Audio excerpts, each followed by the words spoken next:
Next up, we have Ciaran. Ciaran is going to talk about something super important, mental health. He is going to share his insights and experiences and remind us that it's okay to not be okay. Please welcome Ciaran to the stage.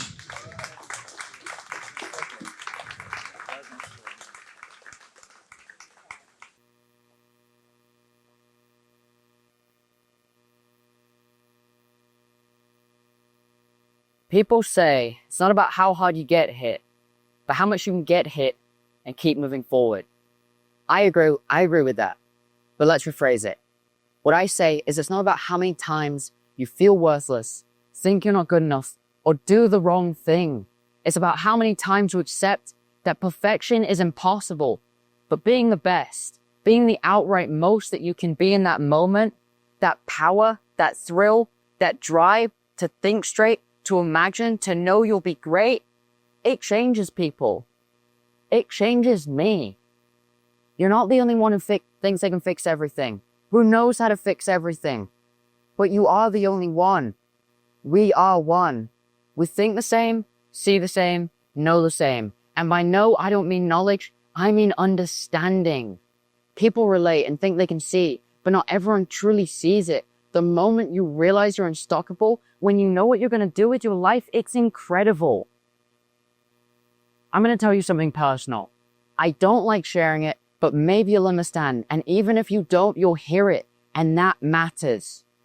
For a long time, I've hated myself, but not in the usual way. I dislike how I treat others when I feel sad, which makes me feel sad. An endless loop. I've had intrusive thoughts. That doesn't mean I acted on them, just that I imagine. Everyone does. I have ADHD, OCD, and anxiety. They all mess in my head, but isn't everyone a little bit messed up, right? Nobody's perfect.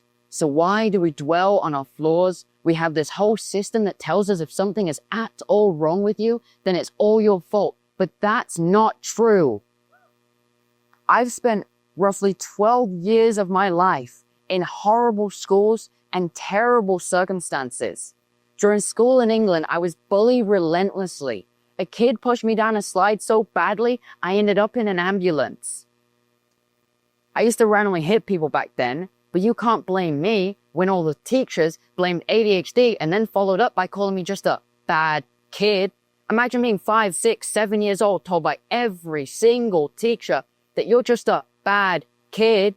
You'd be surprised how easily you believe it, and it would become true due to the placebo effect, because if you're told something enough times, it becomes real. Nowadays, if somebody hit me, I wouldn't fight back unless it was a threat to life, mine or someone else's. That takes mental strength, knowing who you want to be. I want to be a good person.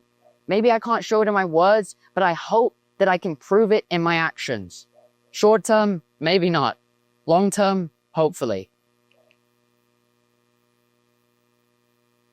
In Spain, I went to school for 3 years, and you may be wondering, why wasn't he pulled out of the system? 3 reasons. 1, I still thought I was just a bad kid. 2, I felt unsafe telling anyone. And 3, I was traumatized to the absolute brink of just thinking this was how school was supposed to be. A kid used to chase me around, threatening to kill me. I think he probably would have done if he got the chance.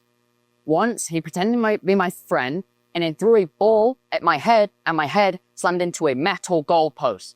Teachers stood there and watched. Another time, I ran away, locked myself in the gym room, and hid there until the end of the day. One last thing, why you shouldn't give in to the intrusive thoughts. You think you're not good enough, that everyone is better, that you're the problem. You're not. To me, everyone is perfect in their own way. I believe that. I tell you to your face. I believe we should all be friends, even when it's annoying. We should be friends. I used to annoy people. They didn't want to interact with me. Understandable. I don't like interacting with annoying people either. But then I realized if I want people to engage with me when I'm being annoying, I should interact with them when they are. So now, when someone's annoying me, I engage, try to calm them down, talk about something mutual. It works. Nobody feels left out. I wish everyone did that, but I know they won't. So now, after this 20-minute speech, maybe cut down to 10 or 5, I want all of you to know that I believe in you. I know there is power inside of you, and others believe in you too. Think of all the people you believe in, even if they don't like you. If you're popular, think of all the people you secretly admire, but avoid because of your friends. That's the truth. Thank you.